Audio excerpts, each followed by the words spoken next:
Guys, let's hear it from Miss Babylin kung paano siya naging social media advocate as well. Naka-invite siya ng napakalaking kongregasyon. Paano mo na-invite yun, Babylin?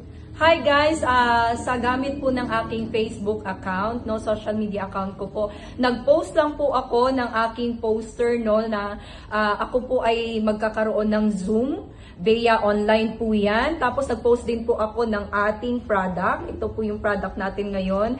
At nagkaroon po ako ng inquiry sa isang napakalaking congregation at nagulat po ako guys kasi minessage niya po ako, nagtanong po siya sa ating product, sa company natin kung gaano nakatagal at nag-meet po kami at dinala ko po siya dito sa ating office. Anong nangyari? At nagkaroon po ng business presentation dito, meron po kaming video at ipopost po namin yan soon guys, abangan nyo po yan. And guys, congratulations to me at member ko po siya tomorrow na po yan guys. Abangan nila, no? After po ng membership fee niyan guys, on the spot po, no, magkakaroon po kami ng business presentation, no, kung saan po ang location nila sa Taguig po yan, no, sa Signal.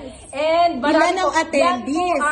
Yan po ay grupo ng Seventh-day Adventist, SDA po yan, no. So abangan nyo po, no, excited po akong mag-share sa mga pastor. At guys, additional po, meron din po ako na-sharean, no, na isang madam na talagang excited at gusto niya na po itong trabaho, itong ating business, no? Kasi meron po tayong power pin na makakasave sa kanya kasi nahuli po siya yung sasakyan niya at nagbayad po siya ng 2,500 dahil nga po sa sobrang usok ng sasakyan niya.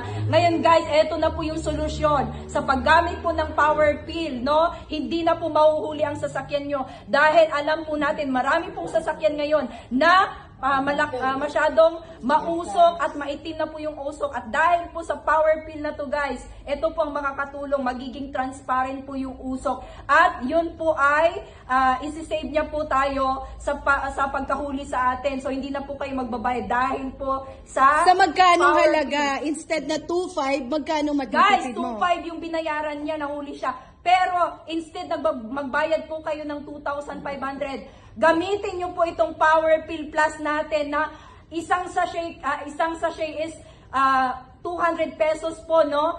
At sa member po, pag member po kayo, 160 pesos guys. Ang isang piraso po niyan, no, na pill, 40 pesos lang po guys, no? At good for 15 liters na po yung isang pill na yan. Wow. So, saan po ang pipiliin nyo guys? Magbayad po kayo ng 40 pesos o magbayad po kayo ng 2,500 sa pagkahuli sa inyo guys. No, mamili po kayo. 40 pesos lang po per pill. So, what are you waiting for? No, bumili na po kayo ng Power Pill Plus guys, no? Thank you very much. Ang pipiliin ko ay ang legs mo. Yeah, napaka-sexy. Yeah, thank you.